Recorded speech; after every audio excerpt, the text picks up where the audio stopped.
Welcome back. This is our 11th segment of a management class, that is Organizational Management Unit 3rd. Previously, we discussed a number of topics, that is definition of organization, steps in organization, that is types, line and staff, functional, and last videos we discussed project definition या project organization management. Okay, now 3.3 according to your syllabus, that is departmentation, centralized or decentralized. We talk about first one is centralized, after that we discuss central and decentralized. Here the definition of departmentation organization, or you can say departmentation. Okay, now there are two definition are given in the slides, which you saw in your dashboard. That is departmentation is a function of organization structure. मतलब डिपार्टमेंटेशन जो functions है या organisation है किसका, management का, वो एक structure है, एक ऑर्गेनाइजेशन स्ट्रक्चर है. क्या है, आगे बढ़ते हैं. डिपार्टमेंटेशन means division of work into a smaller unit and their regrouping into a bigger units is called departments on a basis of similarity of features. Each department is headed by a person known as departmental manager. मतलब कुल मिलाकर ये बात है कि डिपार्टमेंटेशन means क्या होता है कि एक आप स्मॉल यूनिट का या छोटे छोटे यूनिट को बड़े यूनिट में या बड़े ग्रुप में कन्वर्ट करना, और उस बड़े यूनिट को एक सिमिलरिटी प्रदान. मतलब ऐसा नहीं है कि अगर मान लो जो लेबर के लिए है तो वो लेबर के डिपार्टमेंट का हो गया, जो मैनेजिंग करता है वो मैनेजर के डिपार्टमेंट का हो गया, कोई सुपरविज़न कर रहा है या सुपरवाइज कर रहा है तो वो सुपरविज़न हो गया. तो इस तरह करके क्या क्या नंबर ऑफ ग्रुप बनाया जाता है स्मॉलर यूनिट को लेके, है ना. और उसका हेड क्या करता है, देखते हैं. इस department is headed by a person known as departmental manager. हर जो ग्रुप है, जितने भी आपने ग्रुप बनाया, वो क्या होगा, उसको कौन हेड करेगा, डिपार्टमेंटल मैनेजर. ठीक है ना. मैनेजर कौन करेगा, उसको हेड करेगा. ये तो रहा भाई पहला definition. Second definition, this is what is departmentation. The process of making department or dividing into unit is called departmentation. मतलब किस चीज़ का प्रोसेस, डिपार्टमेंट बनाने का या डिवाइड करने का इनटू यूनिट. अब यूनिट मतलब क्या हो गया कि, और अगर अकॉर्डिंग टू द पर्स बात करें एंड रॉबिन्सन, ये दोनों मिलकर एक डिपार्टमेंट का ये दिए. तो रॉबिन्सन और पर्स क्या बात किए थे, departmentation is the grouping of jobs, process and resources into logical units to perform sub organisational task. मतलब क्या है कि बात एक ही है, लेकिन कहते कि किसी और तरीके से. जैसे पर्स और रॉबिन्सन ने मिलकर एक डेफिनेशन बनाया था किसका, डिपार्टमेंटेशन ऑर्गेनाइजेशन का, या आप बोल सकते हो डिपार्टमेंटेशन का. क्या बोले थे, डिपार्टमेंटेशन जो होता है वो ग्रुप होता है किस चीज़ का, अलग अलग जॉब का. अलग अलग जॉब मतलब अलग अलग यूनिट बोल सकते हो आप पिछले वाले डेफिनेशन से, या अलग अलग डिपार्टमेंट बोल सकते हो, या छोटे छोटे यूनिट को मिलाकर एक बिगर यूनिट बनाने का काम करता है कौन, डिपार्टमेंटेशन प्रोसेस. ठीक है. Unit to perform sub organisational task. सब ऑर्गेनाइजेशनल टास्क मतलब कि और सब जो काम है, टास्क मतलब जो काम है किसका, ऑर्गेनाइजेशन का. हम हमेशा एक ही बात बोल रहे हैं कि मैनेजमेंट का जो तरीका है वो सिर्फ और सिर्फ एक ही उद्देश्य के लिए करता है, क्या, अचीव द गोल. ओके. मतलब क्या है कि उसका जो कंपनी का जो गोल है, जो रिक्वायरमेंट है, उसी को फुलफिल करने के लिए ये सब ग्रुपिंग, डिपार्टमेंटेशन, या आगे जो हम पढ़ेंगे there are two types of departmentation which is centralise और डिसेंट्रलाइज. तो वो सब जितने सारे हैं वो किसके लिए आ रहा है, सारा मैनेजमेंट या मैनेजिंग करने के लिए. ठीक है. आगे बढ़ते हैं. आगे अगर पार्ट की बात करें किसकी, इसकी डिपार्टमेंटेशन की, तो क्या है, सेंट्रलाइज, और एक क्या है अगला, डिसेंट्रलाइज. तो व्हाट इज सेंट्रलाइज ऑर्गेनाइजेशन, तो centralisation organisation is that organisation where decision making power shifted only to the top level management. मतलब क्या है, इस वाले ऑर्गेनाइजेशन में, किस वाले, सेंट्रलाइजेशन वाले ऑर्गेनाइजेशन में सिर्फ और सिर्फ डिसीजन मेकर कौन ले सकता है, टॉप लेवल के बंदे, टॉप लेवल के एम्प्लॉय. ऐसा नहीं कोई भी डिसीजन मेकर हो सकता है, बिल्कुल नहीं। कौन लेता है इसमें डिसीजन? टॉप लेवल के एम्प्लॉय लेते हैं क्या, कोई भी decision. And superior in the organisation, lower level management और middle level management follows decision made by superiors. अब क्या है, कोई मिलाकर क्या हो गया ये सेंट्रलाइज में, कि सेंट्रलाइजेशन ऑर्गेनाइजेशन उस ऑर्गेनाइजेशन को कह सकते हैं या कहते हैं जहाँ पे जो डिसीजन मेकिंग होता है या डिसीजन लेने का जो पावर होता है वो सिर्फ और सिर्फ टॉप लेवल मैनेजमेंट और सुपीरियर को होता है। और जो सुपीरियर जो डिसीजन लेता है या टॉप लेवल मैनेजमेंट के एम्प्लॉय जो डिसीजन लेते हैं उसी को फॉलो करना पड़ता है, किनको? लो लेवल मैनेजमेंट को या एम्प्लॉय को और या मिडिल लेवल एम्प्लॉय को क्या करना पड़ता है? फॉलो करना पड़ता है। किस चीज़ को? डिसीजन को। किसके द्वारा? टॉप लेवल मैनेजमेंट और सुपीरियर के द्वारा बनाया गया कोई भी डिसीजन, ठीक है, made by superior. This also follows proper chain of command to transmit authority or communication message from top to bottom. There is no open communication between superior and subordinates. मतलब ऐसा नहीं है कि छोटा सा एम्प्लॉय मतलब जिसकी औहदा छोटी है तो वो ऐसा नहीं है कि सुपीरियर से डायरेक्टली बात कर पाएगा, बिल्कुल नहीं। क्या होगा कि serial bye serial, level by level नीचे बात आती है, या कोई भी डिसीजन होता है वो ऐसा नहीं है कि अगर टॉप लेवल का जो बंदा है वो डायरेक्ट लेबर को बोल दिया कि आपको ऐसा करना है, बिल्कुल नहीं। वो टॉप लेवल का जो बंदा है, टॉप लेवल का जो एम्प्लॉय है वो क्या किया, एक डिसीजन लिया, ठीक है, उस डिसीजन पे उसके जो मेंबर्स होते हैं उन्होंने उसको फॉलो करवाने का रिस्पॉन्सिबिलिटी ली। उसने क्या किया, मैनेजर को, सुपरवाइज़र को इंस्ट्रक्ट किया या बताया कि इस तरह का काम करना है, फिर जाके वो सबसे नीचे वाला को उस काम को पूरा करना होता है, ठीक है। नेक्स्ट की बात करें तो डिसेंट्रलाइज। अगर पहला हम बात करें तो सेंट्रलाइज, जिसमें अगर हम समराइज करें सेंट्रलाइज को तो क्या होता है, उसमें जो डिसीजन मेकर होता है वो बस टॉप लेवल और सुपीरियर के पास होता है, ठीक है। उसका क्या होता है, सेंट्रलाइज्ड ऑर्गेनाइजेशन या सेंट्रलाइज ग्रुपिंग बोल सकते हैं, ठीक है ना। दूसरा जो आपके स्क्रीन पे है वो डिसेंट्रलाइज ऑर्गेनाइजेशन है। इसमें क्या होता है देखते हैं। Such an organisation which is operated by on the basis of delegation of making या decision powers. This is flexible into simple term. We can say that honor assign tasks to the management and employees and maintain a very open communication. Management is given the power of freedom. Freedom का spelling गलत है, freedom to operate their department as they see fit. तो इस organisation को क्या कहते हैं कि इसमें जो है वो फ्लेक्सिबल आता है। फ्लेक्सिबिलिटी मतलब क्या, कि ऐसा नहीं है कि हमको अगर कुछ बताना है या कोई मेरे पास आइडियाज़ है छोटे लेवल पे, मिडिल लेवल वाला या लो लेवल वाला, तो उसको हम दूसरे को नहीं बता पाए, ठीक है। तो हम बात कर रहे थे कि अगर छोटे वाले लेवल पे जो भी एम्प्लॉय काम कर रहा है, अगर उसके मन में कोई भी आइडियाज़ आ रहा है कंपनी के लिए, ठीक है ना, ऑर्गेनाइजेशन के लिए, तो क्या होता है वो डायरेक्टली बात कर सकता है अपने हायर अथॉरिटी से, ठीक है ना। ये क्या हो गया, डिसेंट्रलाइज्ड ऑर्गेनाइजेशन, ठीक है ना।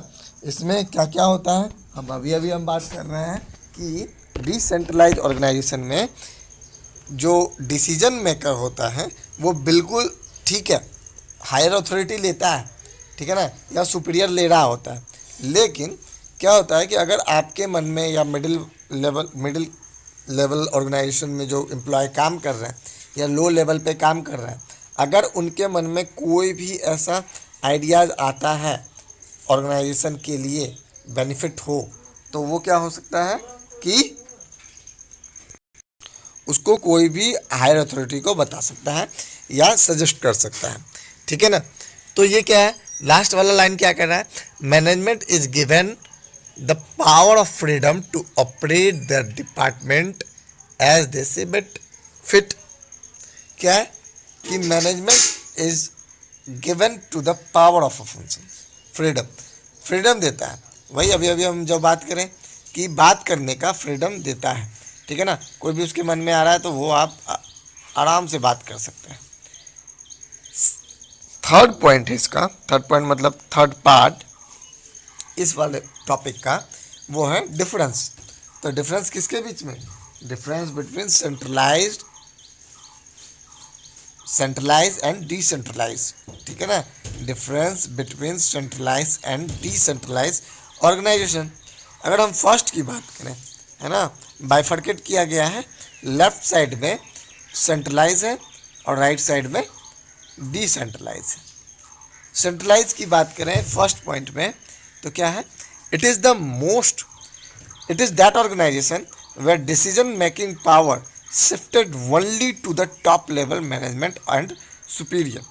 क्या कह रहा है इसमें कि जो टॉप लेवल का जो मैनेजमेंट है, तो हम बात कर रहे थे difference between centralisation and decentralisation या डिसेंट्रलाइज्ड ऑर्गेनाइजेशन। तो मेन मुद्दा है कि डिफरेंस क्या है। पहला अगर डिफरेंस की बात करें तो it is that organisation where decision making power shifted only to the top level management and superior.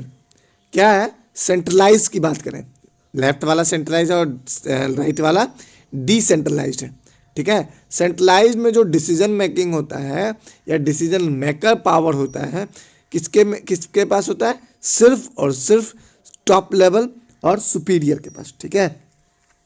Next की बात करें, नेक्स्ट क्या है, इसी का सेंट्रलाइज्ड और डिसेंट्रलाइज्ड के सेंट्रलाइज्ड वाले पार्ट को हम लोगों ने डिस्कस कर लिया है। डिसेंट्रलाइज्ड वाले पार्ट में क्या कह रहा है देख रहे हैं, it is operated on the basis of delegation of making decision power. जो ये डिसेंट्रलाइज्ड ऑर्गेनाइजेशन है ये ऑपरेट होता है किसके बेसिस पे, delegation of making decision power.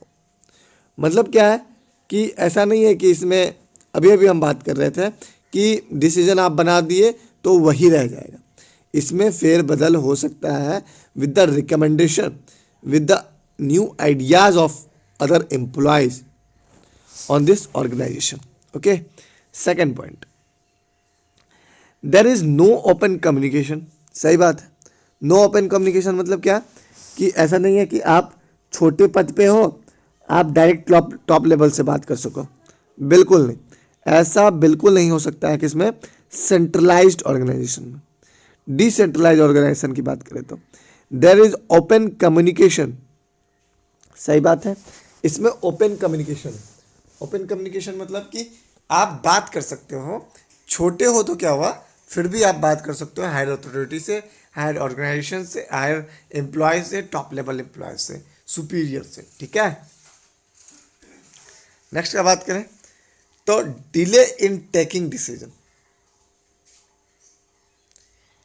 किस में, सेंट्रलाइज्ड में। कैसे डिले कैसे हो जाता है भाई, देरी कैसे हो जाता है, क्योंकि जो डिसीजन है वो सिर्फ और सिर्फ कुछ ही लोगों के हाथ में होता है। तो जितने कम लोग उतने कम आइडियाज़, और जितने कम आइडियाज़ उतना ही ज़्यादा टाइम लगेगा किसी भी चीज़ को मैनिपुलेट करने का डिसीजन के क्षेत्र में, ठीक है ना। हम अभी बात कर रहे थे कि नो ओपन कम्युनिकेशन का, ठीक है। उसी के सेकंड पार्ट में मतलब डिसेंट्रलाइज वाले में लिखा हुआ है देयर इज ओपन कम्युनिकेशन। सही बात है, ओपन कम्युनिकेशन है किसमें, डिसेंट्रलाइज वाले में ओपन कम्युनिकेशन है। आप आराम से बात कर सकते हो किसी भी मुद्दे को लेके, बशर्ते वो मुद्दा, वो टॉपिक सिर्फ और सिर्फ आपके ऑर्गेनाइजेशन, आपके कंपनी के लिए हो, राइट। आगे बढ़ते हैं। Decision in taking delay in taking decision और decision can be taken immediately. सही बात। अब हम बात कर रहे थे डिसेंट्रलाइज्ड वाले में। डिसेंट्रलाइज्ड वाले में क्या है भाई, इसमें एक्चुअली क्या है कि आपके पास नंबर ऑफ आइडियाज़ आ रहे हैं, नीचे वाले ग्रुप से नंबर ऑफ आइडियाज़ आ रहे हैं, तो उसके बेसिस पे भी आप अंदाज़ा लगा सकते हो। राइट, आगे बढ़ते। Subordinate and employ feel powerless. सही बात। सेंट्रलाइज में बीच वाला जो है, मिडिल जो है या लो लेवल जो है या जिसको पावर नहीं मिला हुआ है, किसके अंतर्गत? पहले वाले टर्म के अंतर्गत।